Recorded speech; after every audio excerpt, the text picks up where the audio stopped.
Out. You heard that.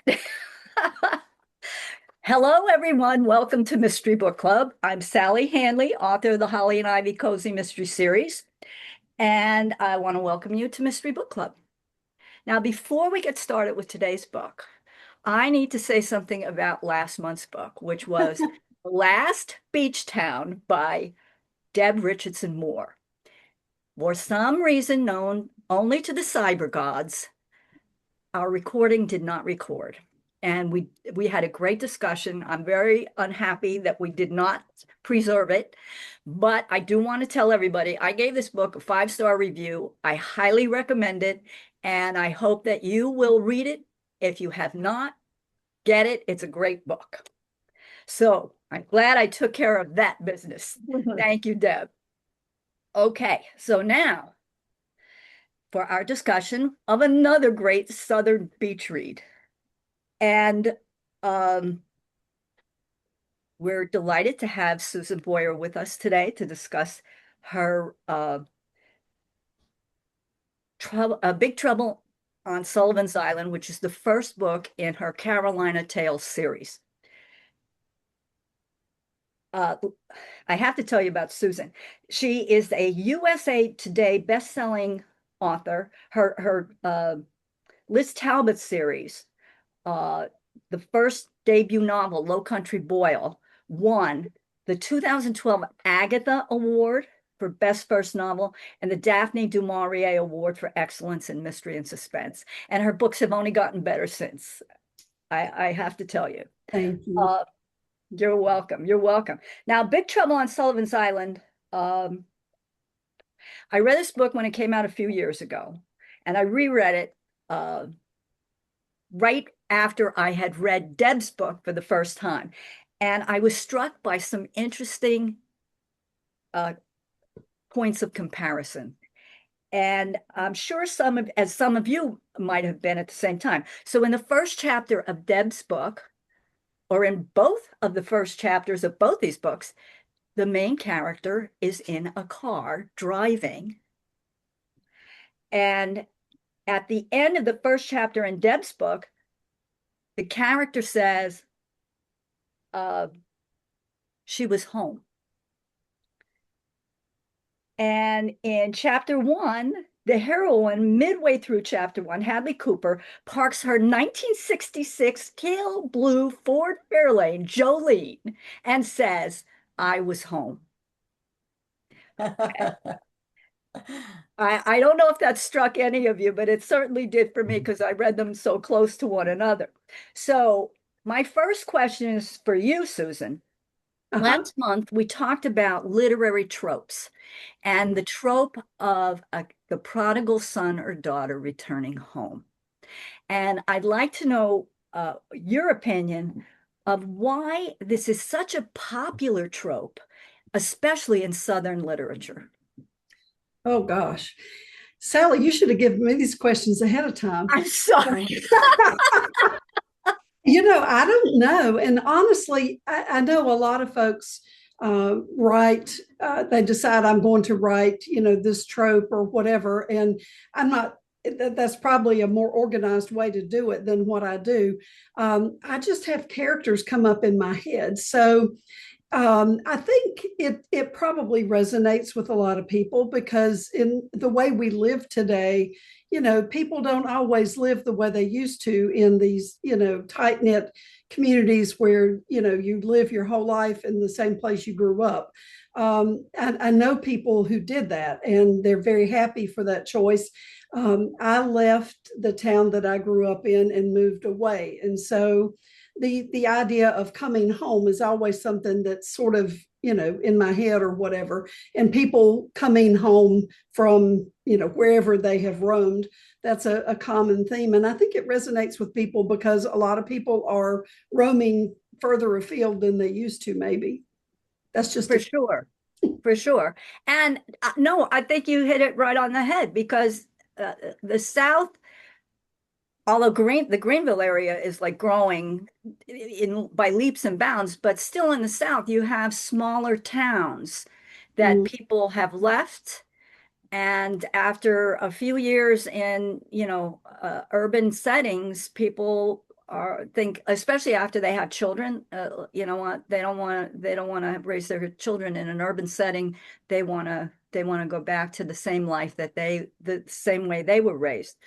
And I know, being my age, when I think back to my childhood, it's like it was a completely different world then. I grew up in a town 1 mile square.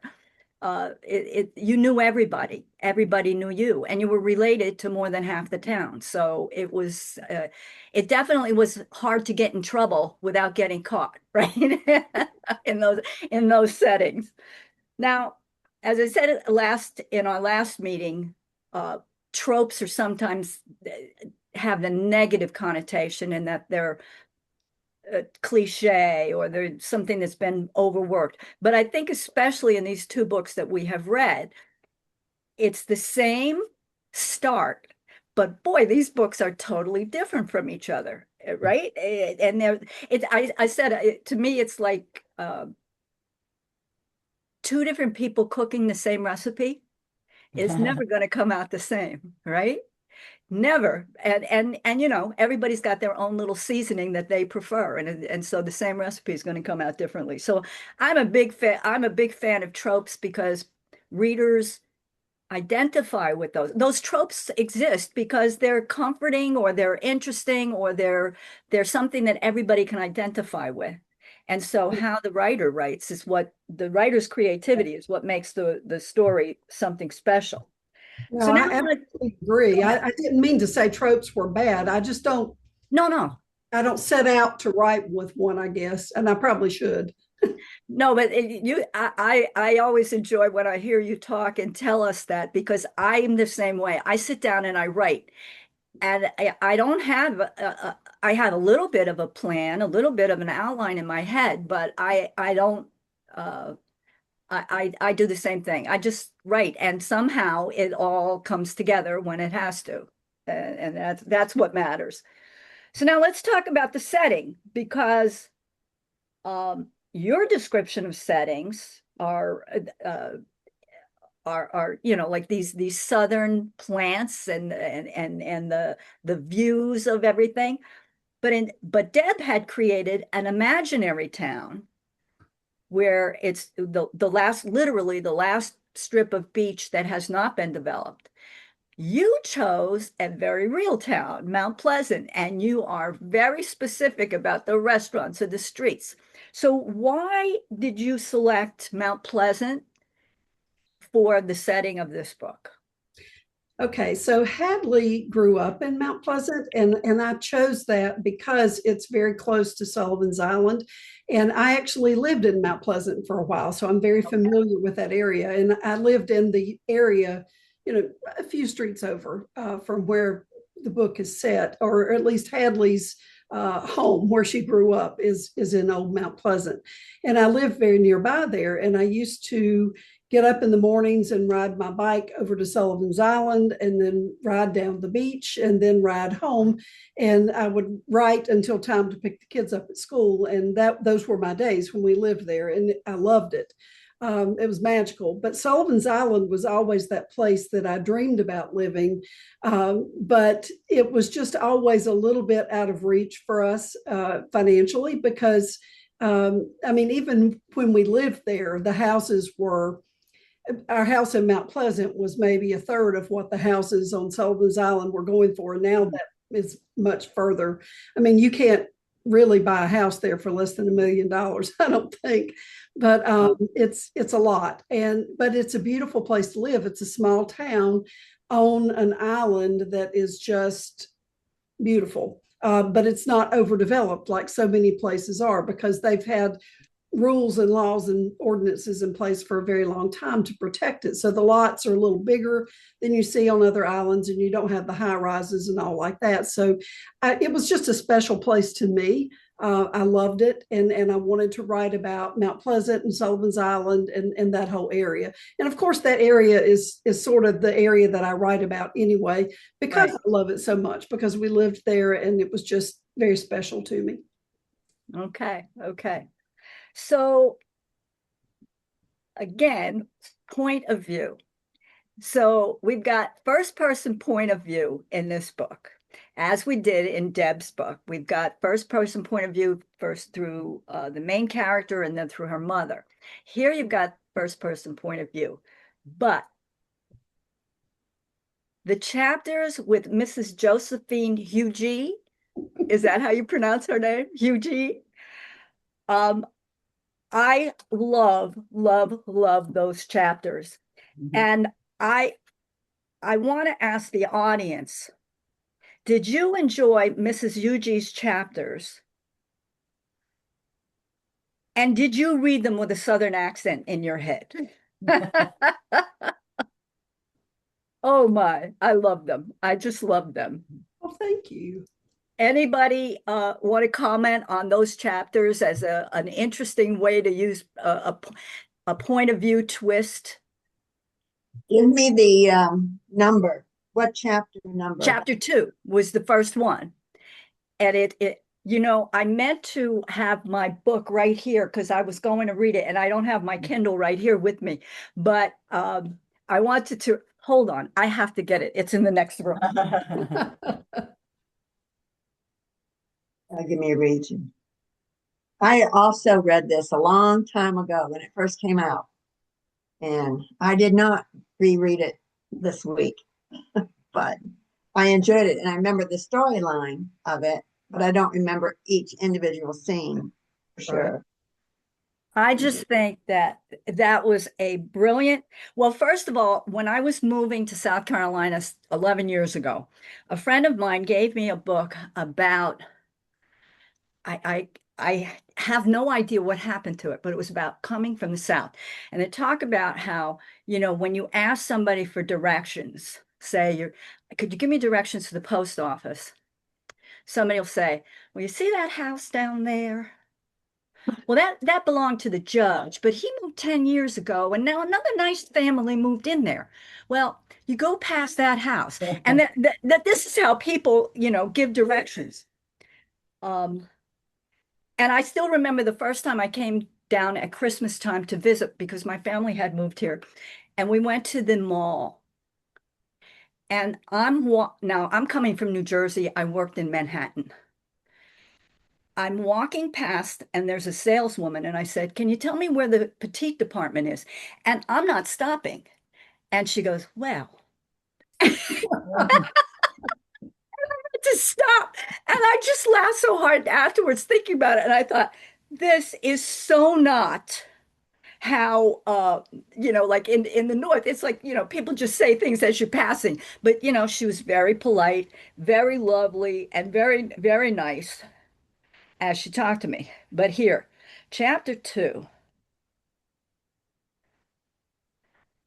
And that's what I mean. So she's describing the night that poor Hadley gets dumped by this cat of a boyfriend, right? I was there. I can tell you precisely what happened. Arthur and I were having dinner at Hank's like we've had every Sunday evening for Lord knows how many years. We'd had our first martinis and finished our crab cakes. Honestly, I say Hank's has the best crab cakes in Charleston. Arthur likes their oysters, and they are quite nice. But that evening, we had the crab cakes. Well, I mean, it's just this is perfect. And there's before we started the recording, I said, this book just drips Southernness, drips it, right? And Consider it's that the just, highest compliment. well, you've got that. I mean, you have got the market cornered on that Southern flavor in your books and through the language. But I just thought, now, as humorous as those chapters were, they also served a very important purpose because when you're writing from first person point of view, the character doesn't know everything, right? So how do you get this information out there? And does anybody recall the most important piece of information that Mrs. UG reveals? She's the one who brings up the boating accident, right? And we didn't know anything about that until she mentions it in her conversation. So I think this was just brilliant. I loved it. Use it again a million times. You can't use it enough because it's such an enjoyable part of the reading process. That So makes now, me happy. I had an editor suggest I should take those parts out, and I refused to do it because I enjoyed writing them so much. oh wow, how Yeah. could anybody? Well, there's my point. Editors don't know everything for sure, Well, and when you know you're right, you're right. her point was that it took the reader out of the flow of the story with Hadley, and I just felt like it added to the book, and she was thinking that it took away. And I mean, she enjoyed them. She said they were fun, but she thought it took away from the flow. And I thought, this is one of those times I'm so happy I'm an indie author now, and I Yeah. can decide that I'm going to do what I want to do because I thought it was the best thing for the book. Now, she made other suggestions that I took, but Not that I'm glad you stuck to your guns on that one because those were some of the best chapters. Whenever I would see that name on the at the start of the chapter, I thought, oh good, this is gonna be fun. You just knew it was gonna be a lot of fun. All right, so let's talk about the characters. Hadley, Scott, Drayton, Lagar, Cooper. Now, to me, this is another bit of southernness. Everybody's got these long names, right? Um, so let me just throw this out to the audience. What did you think of this character? Did you love her or what? Yeah, I really liked Hadley. I'd like to ask Susan about the plant-based eating. Is that something that you do? well, not anymore. I tried that way of eating for a while, and at the time that I wrote that book, I guess for about a 3 year period, I ate plant based. I was trying everything because I have fought my weight my entire life. And my parents had some health issues I was trying to avoid. And so I tried plant based eating, and my husband did it with me. And we did it for about 3 years. But then he got to where he realized he wasn't getting enough protein. Mhm. And I got to the point to where my parents were in bad health, and I was um, at their house a lot and preparing family meals and things. And the rest of my family had no interest in eating a plant based diet. So I fell off of that wagon, and it probably is a blessing because I really wasn't getting enough protein. And you can get enough protein on a plant based diet. It's just that I wasn't focused on protein because the people I was reading are people who were saying protein is just one nutrient, it's one macro. Don't worry about protein. Just eat a wide variety and you'll get enough protein. And that's not true, not for me. I wasn't eating enough protein. So anyway, yes, I tried it, and Yeah. I could probably do it again. I enjoyed it. I was fine with it, but I would have to pay a lot more attention to the protein. Yeah, I just, yeah, Hadley talked about it so much. I thought, I bet you Susan's tried this. I have, and when I was writing that book, I was doing that, and you always get emails, and I got emails from people who were so happy that I had used that diet because they loved it. This is the way they eat, and then I got emails from people who thought I was preaching about that diet, and I really wasn't. That was never Yeah. my intent. But anyway, they thought I was trying to do a public service or something, and they took issue with that. So you get, Oh, everybody yeah. is going to see what they think. What I found really amusing was the way people would cheat, like Mhm. Eugenia, like they'd have these drinks and they do all this stuff that like everybody had their line that they would cross. I think it was for Hadley, it was the seafood when they were at Right. the birthday party. Yeah, she was going to eat what she wanted that at the birthday party anyway. So it's interesting that no matter what, you'd have to cheat if you were on. I would definitely have to cheat if I were on that diet for sure. But it's interesting, Deb, that you asked that question because that was the next question on my list because I figured for sure you knew too much about it not to have tried it. Um, Now, another Southern trope, in my opinion, is one that I talked about last month as well: secrets, lies, and half-truths. Okay. And this one has the biggie, right? The extramarital child. Okay.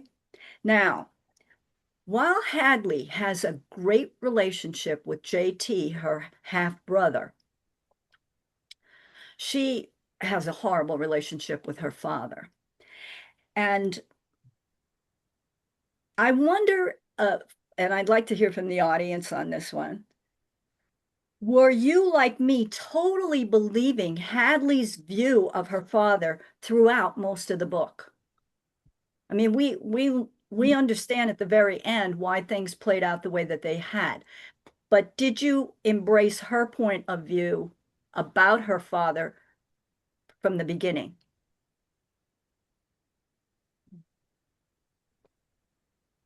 Peg, you're muted. Turn off your mute. There you go. No, you're off again.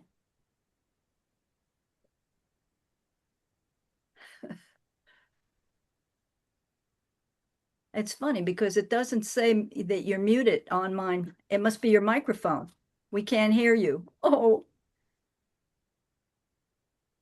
you came in for just a brief moment. I think that There. was There actually you, Judy. Yeah. And see, that's me.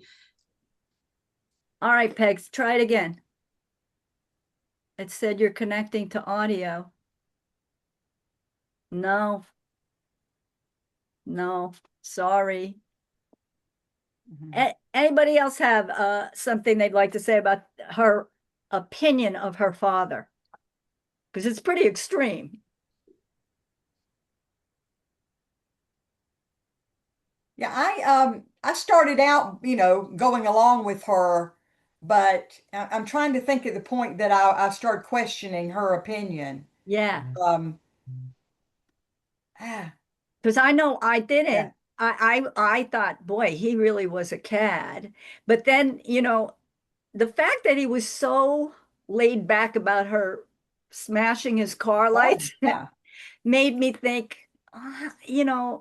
well, whatever he did, he seems to, be trying to make up for it. So, but I kind of still thought that what went on with the mother and her mother and her father was really her interpretation of it, or her belief of what had happened. And it's not until, much later on that you learn, no, it wasn't like that at all. It wasn't like that at all. So now let's talk about Hadley's mother. And what about Hadley's mother's her the four rules. I love the mother's four rules, always be a lady. And if you have to, if you have to say you're one, you're not. Um, and clearly, Susan, not using curse words. It has to be, are these your mother's four rules? Actually, no, but I just tried to think up, four rules a Southern mother would have, Yeah. because I wanted her to be, I wanted Hadley to be.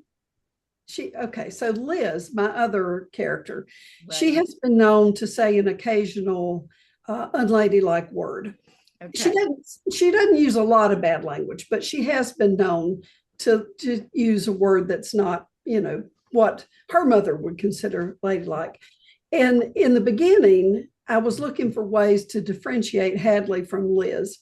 And I had spent a lot of time writing Liz. And so I had to almost make Hadley, I mean, it was a challenge to write another PI in the same geographical area, who was different enough, Right. to be a totally different character. And so I had to find ways to differentiate that. And so both women were raised by ladies, and they both are ladies, but Hadley's mother was a little more strict in that training, and Hadley makes a point, not to use bad language at all.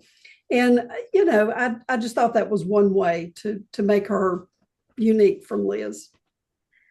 Well, Yes. I liked how you would say you'd say something, and you're like, that's not what he really said, or that's not what, yeah. And I thought that was a very effective way of letting us know what was really said, and the language that was used. So and you did it more than once, and it was never I never rolled my eyes. I always smiled when you did it creatively. So that was kind of fun too. But Uh, after all is said and done, what did you all think of her mother? wait a minute, Sally. Can we go back a minute? Sure. Hadley, Susan, what did make you want to do another PI? Because that would have been an easy differentiation to give her another, job. Right.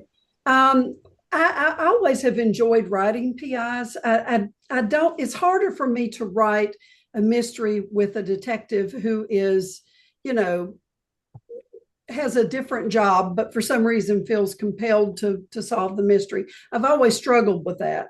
And that's, I guess, because I think, the police are going to solve it or whatever. And so, why does someone else have to get involved? But a private investigator, they have a logical reason for investigating something. They've been hired; it's their job. So that's part of it. And then the other part was my agent told me to write another series. We needed to write something that wasn't Liz Talbot. I needed to write something that wasn't Liz Talbot because my first publisher, Henry Press, still controlled most of that series. And publishers don't want to buy part of a series. I couldn't write another Liz Talbot novel and sell it to a publisher because even though I was going to get the rights back to the first one soon, Henry Press would control part of those books for a long time. I get them back about one a year, but there's still about 4 or 5 more years that they'll control some of those books. And so she was trying to, and she thought she could, if I were to write a new series that was very similar to the old one, only different. She thought she could sell that. That was the thing she thought she could sell for the most money to a big publisher. She thought she could get me a big advance. And, my career would take off if I would just write this new series, just like the old one, but completely different. And go ahead. So what happened? Unsuccessful. And So then you did, so you did it. I did what she told me to do, and she loved it. She did not ask me for Big Trouble on Sullivan's Island was the book, and she wanted to pitch it under a different name. She was trying to pitch it like the Finley Donovan books, and so she pitched it. Hadley Cooper Gets Her Man, and she loved it. She didn't ask for a single change in the book at all. No editorial, nothing. But much to her surprise, there was not a single publisher that was interested. And the biggest reason was they don't like private investigators, is what I'm told. I don't know if that's really true or not, but that's what I was told, is that they said that they had a hard time selling private investigator books. And even though my private investigator books were very different from what they had tried in the past, they weren't, they just had a bad idea about the whole lane. They hadn't had enough success selling private investigator books, and they did not want to get behind another one. That was the big thing. And then I don't know, there were other minor things that were brought out, but that was the main thing. They didn't want a PI series. And I very much enjoy writing a PI series. So I just, at that point, I was like, you know what, fine. I'm just going to do this myself. By that time, I'd already gotten the rights back to Low Country Boil, and I had indie published, a couple of things. I'd taught myself how to do it. And I thought, I know what to do with this now. And so I did that, and I really haven't looked back. Okay, thank you. Well, before we go back to the mother, since we're on the topic of private investigators, I wanted to ask you about how you came up with the techniques that you did. I mean, you did write another series, But, I loved her disguises, which, you figure that's typical. But, her use of cameras and audio files and how to follow suspects and so on, and key cards. But the one that I thought every one of us should use is get a recording of an animal sound on our phone so that if we're ever alone and someone's following us, we just have this wild dog barking on the phone and people will leave us alone. But yeah, how did you learn the types of things that a private investigator would have to do? So some of that is just made up out of whole cloth. The dog Ooh. thing, that just came to my head. But most of it is inspired by a lot of research that I did when I was originally writing Liz Talbot. I read The Idiot's Guide to Private Investigation, and I studied that. I have all kinds of, highlighted and bookmarked things all through that, sticky notes. I used to get, and I still get it, I just don't read it anymore, but I get a trade magazine for private investigators. That it's an e-magazine that comes out once a month, and you read about, techniques and that kind of thing. And then I just did some research online. I looked at, stores where they buy surveillance equipment and things like that. My Google search history, I'm sure, is alarming. But I would find things online like the little gadget that opened the hotel room door. That's actually something somebody sells online. And, Wow. and when I found it, I thought, this is disturbing. But then I thought, okay, I could use this. So I did a lot of research. And now that I have those techniques sort of, in the back of my head, sometimes I'm able to think of twists and new ways to do some of those things. Yeah, it's you could go out and become a detective, but I have a feeling that it's easier to write about it than it is to actually do it, right? I'm certain you're right. Okay, let's go back to the mother, Hadley's mother. Hadley loved her mother. She had nothing but, loving thoughts about her. But at the end of the book, I'm thinking about this woman keeping this girl a secret because she didn't want to lose her, possibly, to the father's world. Right. How did you feel? I'd like to know how everybody felt about that because I wasn't very comfortable with that when I realized I understood why she did what she did, but I don't know if I think it was the right thing to do. Let's put it that way. Yeah, but see, I think that's perfectly all right for us to have characters who that we don't particularly like Yeah. or that we don't think did the right thing. Yeah. That's my book, my writers group is always telling me, well, I don't like that character. And I'm like, so what? Yeah. Do you like everybody in the world that you meet? Yeah. And to me, yeah, the mother was extremely selfish and made some Yeah. bad decisions. But yeah, so Yeah. a lot of people do. We all make bad decisions, and I think she did make a bad decision. Mhm. But I think she was scared, and her response was human. She She was was flawed.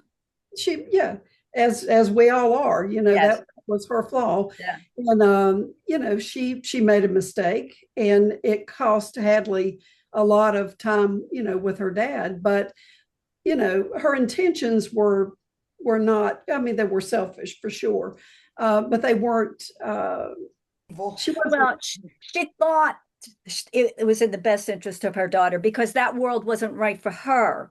right. But she didn't have the Right. right to make that decision for her daughter. But I she wouldn't be don't the first disagree. parent. Yeah, she wouldn't be the first parent to make that mistake. Yeah, and in the end, I mean, the father turned out to be a really good guy who didn't do anything wrong. He didn't know anything about what had happened, and he did love the mother. So that was an interesting and complex development in the relationships. So now, I also like the way Susan made Judith. Judith, is that the right name? yeah, yeah, Uh, yeah. and a sympathetic character, because that would have been very easy to make her evil stepmother, you know. Right. And a lot of writers would have made that choice, and I liked that she was so likable and empathetic. Thank you. I was a stepmother. I am a stepmother to three children. So I think I had to make the stepmother a sympathetic person. I have walked that road. Yeah, she was a very likable character. Um, Now, so again, we've got some interesting characters in Gavin, the neighbor who is the former policeman, who's got the potty-mouthed parrot, right? That eccentricity was that to me was a very Southern type of eccentricity. And then Joe Vincent was her mentor, a former FBI agent. And then, of course, this very interesting character, North Pickens, the young man who had been falsely accused of a crime and sent to prison, and who just couldn't bear to live indoors. Um, Oh, yes. Now I remember. okay. So, what do you think of that character? Bit odd. Yeah, yeah, odd. Re- Susan, did you know someone like this that you were able to develop this character, or is it just somebody who came to you in your mind? He just popped into my head. I Wow. don't know anyone who has had that experience or the, that medical condition or whatever it is, the traumatic response. But it was just something different. I wanted her to have a friend who had some type of an issue, that she was very empathetic to, and in a large part, he came about so that I could demonstrate what an empathetic and caring person she was. Does that make sense? Right. And how she, chose the life course that she did. She wanted to help other people who Right, had been in that right. a similar He situation. was he was Um, hugely influential for her. yeah. Happened to Um, him. But that's also very realistic. I can't tell you how many homeless people I dealt with who had been in prison and could not even live in a shelter now. wow. They could not stand to be with any rules, any other people around. Mm, That's why they remained homeless. interesting. Wow. Mhm. Honestly, I Wow. did not know that, but I'm very it makes me it's I don't know. That's an odd that's a I, I'm glad I wrote something real. I'm very sorry anybody has to experience that. Mhm. Does that Yeah. make sense? I Yeah. have empathy for those folks, but I'm happy that I wrote something that was close to. Oh yeah, Uh, absolutely. Yeah. Back to Southernness. There was one line that I know struck me because I had to learn this about people from the South. And it was the line, and I believe it was Eugenia who spoke this, and she said, "I know who your people are," right? mm, And that is something that like up north, you never nobody growing up in New Jersey, New York, Pennsylvania, that area, people's families sometimes, but basically no, you don't know anybody's people, right? And you certainly don't judge somebody by that because you don't know, you never know their people. So I thought that was a very telling line that made me pause and go, I know who your people are. I like that. Now, also, I enjoyed your choice of names like Maribel, Sarah Beth, Liba, Ruby Jean. What a name. Perfect. And I have to tell you, when I first moved to South Carolina and I had first started writing, I used to get the daily newspaper then, and I would write down names of people because these names were so unique to me. Again, Mhm. coming from up north, you had very ethnic sounding names, and you had way more names sounding like Ruby Jean. And I would love the sound of these names. They were, like poetic in how they sounded. And of course, Tallulah, that was another good one. But let's talk about some expressions because there were a couple I don't know. Did you make them up? Sweet baby Moses in a basket. And That one, then, that one I yeah, have heard. is that a saying or is that something that you It is. I have heard that. I mean, Oh, it's something I've heard here and there my whole interesting, life. I interesting. mean, yeah, Snakes on a popsicle stick. that I made up. Okay, okay.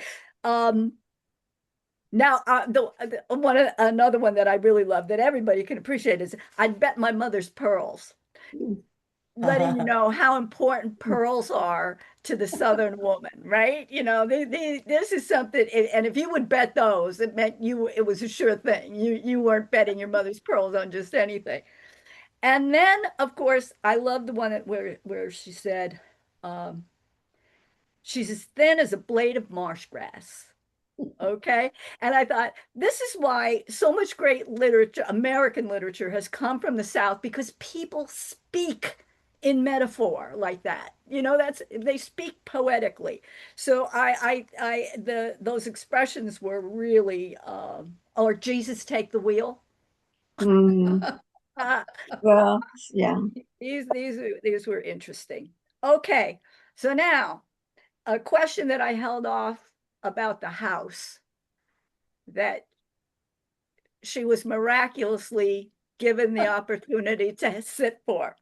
And, I have to tell you, as improbable as that was, you made it very good. She checked everything out and I'm like, how could this be? And yeah, like, well, and you figure, yeah, people with enough money would have the ability to do this. And yeah, you would want somebody living in that house.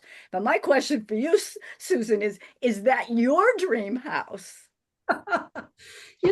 That particular house is not necessarily, well, maybe. I guess I have several dream houses. It's always on the coast somewhere. Beachfront, that definitely. But it had to be different from Liz Talbot's beachfront house. And hers was more traditional Southern beach house with craftsman accents and a tin roof and all that, or not tin, but shiny silver roof and all that. And so Hadley's had to be different. So it's modern. It's not traditional. And I had seen a few that I really liked, and I just went through pictures online and picked one out that I could get a floor plan for, and said, this is it. And Yeah.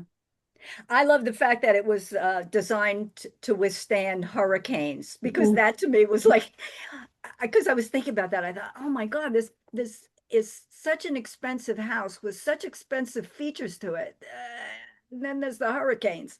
But when I read that it was built with that in mind, I thought, yeah, that sounds like and well, and one of the giveaways that made you then really start to suspect the origins of this house coming to her was when she had that question about it being perfect for North Pickens to have his outdoor space. And that made you go, yeah, like who left her that house? How did she have this house come about? So it was interesting how that raised something. Now, let's talk just a little bit about Eugenia Lodson. I mean, we've been talking now for what, 50 minutes almost, and we haven't even touched on the plot of this book. And I had actually forgotten that she was murdered when I started to reread the book. And so it was a shock to me. And I go, oh wow, right.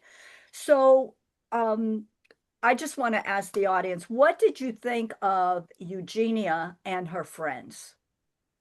This group of ladies who meet on the beach every afternoon for cocktails. I'd love to join them, me Yeah, too. I right? wanted to be them. Me They knew, too. yeah, they knew how to live. That sounded, and then to have a man there mixing up the cocktails for him and setting it all up. That sounded like just too dreamy for words. I'm writing my own fantasies. I like it. Absolutely. Absolutely. So there's another very interesting twist that you've done on something that is very common in mysteries. We kind of know who done it because Hadley is totally convinced, as are all the friends of Eugenia, the husband did it. And then we find out that he couldn't have done it, right? Because she was there when he was in Greenville, right? So we know it, or do we? That I thought was a fast, like the old Columbo shows. You always knew who did it. What was fascinating was how he was going to figure out and catch the person, right? But here we knew, but there, there were But reasons it to make us how. doubt. And really, you would have, in the typical mystery where it's, like it's so you want it to be this person, or so much of everything points toward the person, that's usually not the criminal, right? It's somebody that you least expect. And so I thought that that was like a really interesting way to do this, so that we know it's him, but it can't be him, but is it him? It was I've never seen anybody, I haven't read any mysteries where that kind of situation occurred. So how'd you come up with that? Honestly, I don't know. It's just something that came in my head. But I mean, it was sort of an evolution, you know. I mean, I knew, of course, up front, I always start with who did what to who and why. And so I knew that he was the culprit. And always the husband is the first one you suspect. So I knew that he was going to be suspected. But then I had to come up with a way that would convince Hadley, at least temporarily, or not convince her, but convince the authorities and other people that he hadn't done it, because he had this ironclad alibi. And so then it had to become a situation of, how did he do it? If he did it, how did he do it? And once she figured out how he did it, then that was the key to it. And really, for me, it was just a matter of doing something different that I hadn't done before. And with every book, I try to do something a little bit different, because my goal is always to keep people guessing.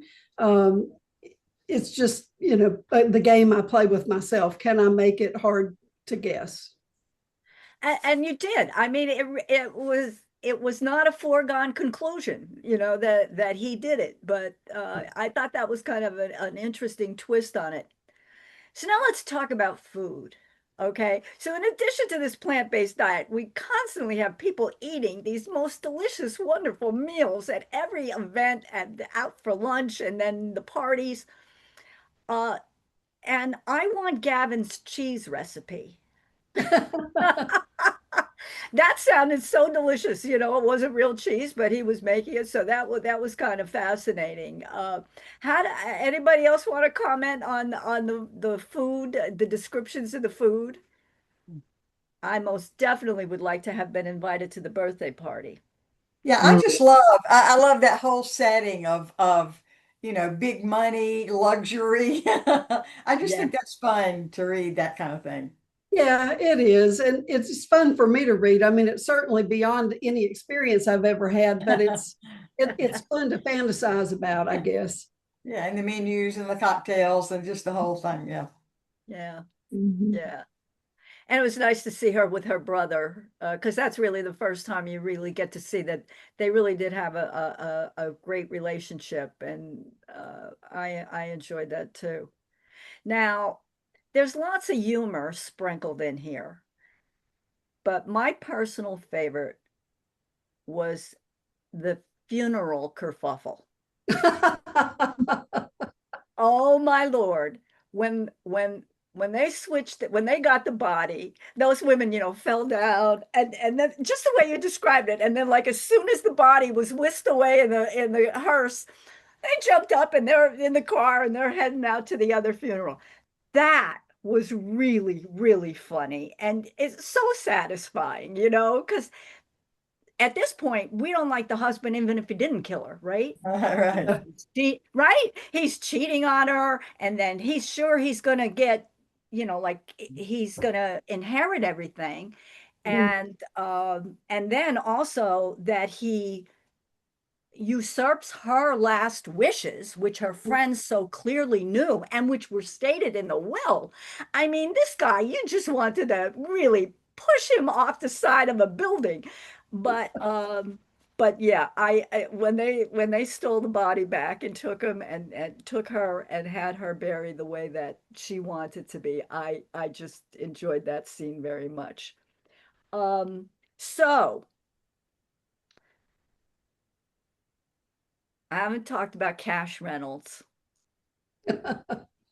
Okay. So, you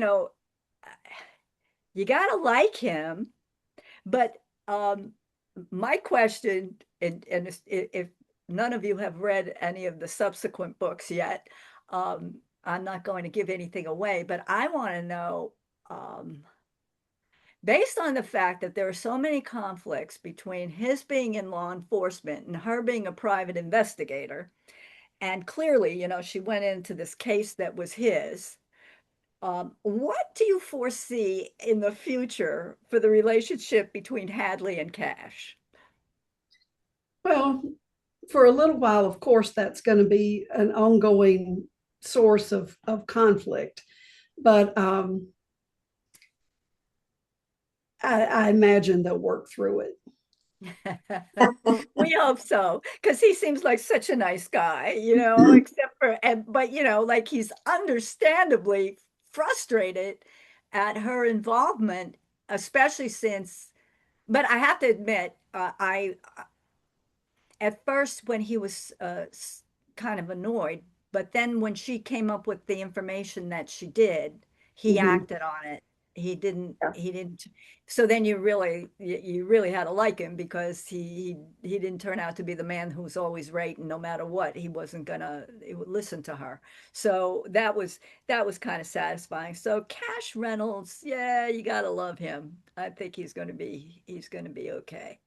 Um, so how satisfying was the ending for everybody?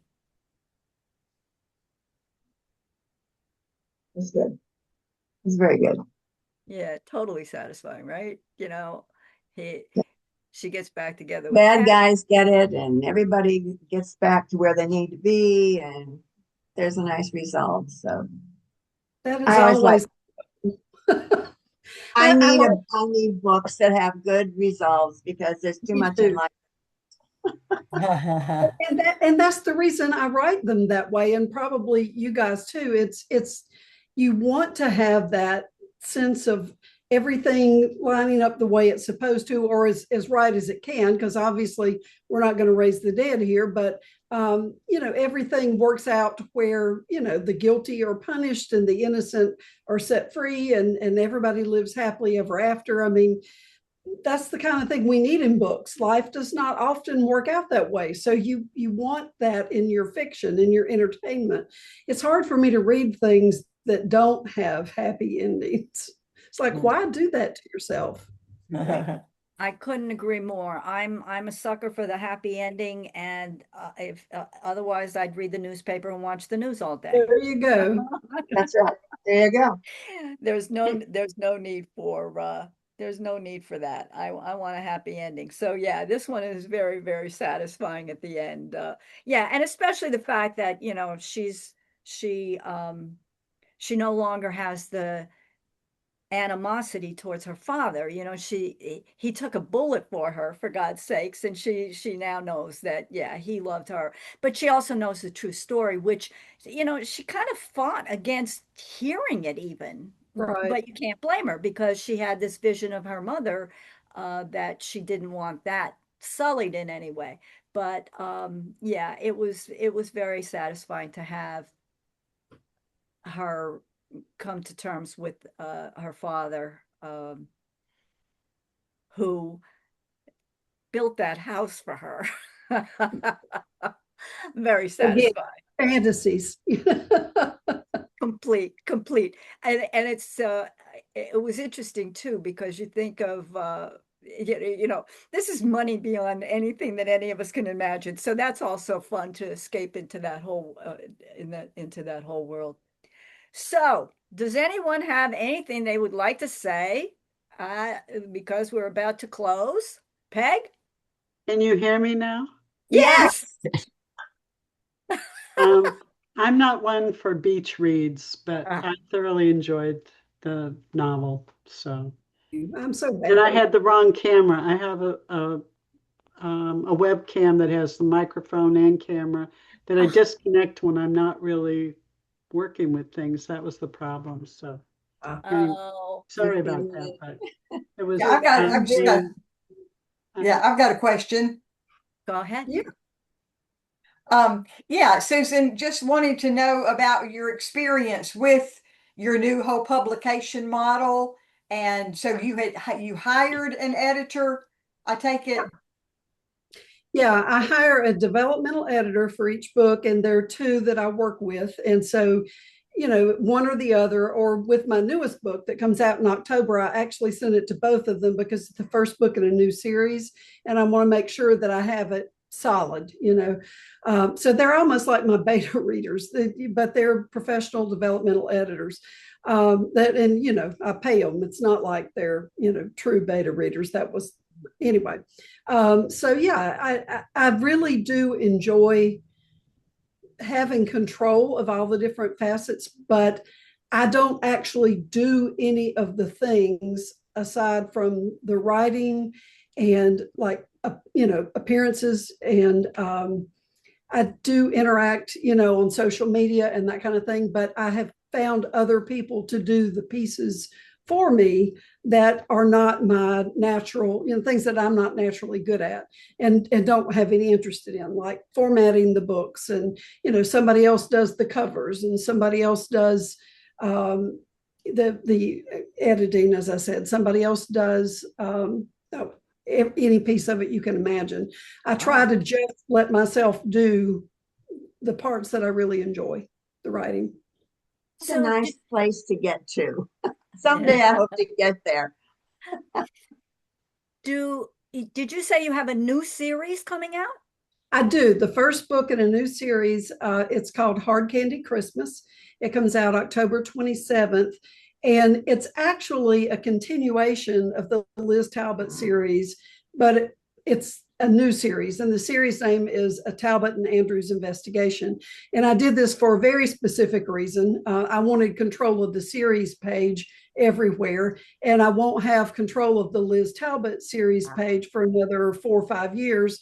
And I really just wanted to not have to depend on Henry Press to cooperate with anything, because that's difficult, because they're mostly out of business, but they exist only to collect money and send checks at this point. But anyway, I didn't want to have to be tied to that. So I wanted a new series page, but also more importantly, I wanted a new entry point for readers, because I think it's intimidating to some readers if you say, here's my book, please buy it. And then they're going, oh, but I have to read 11 other books first. Oh, I don't want to do that. So I wanted to give readers a new entry point in the series. And then if they like it, hopefully they'll go back and read the other Liz Talbot books. Great. Well, good luck with that one. We'll be looking forward to it. And thank you all for joining us today. And next month, we'll be reading Beyond the Gates by Linda Lovely, an HOA story. And any of us that have lived in HOA communities will totally enjoy the challenges of living in an HOA community. So I hope you can join us next month as well. All right, now hold on with me. I want everybody to hear this.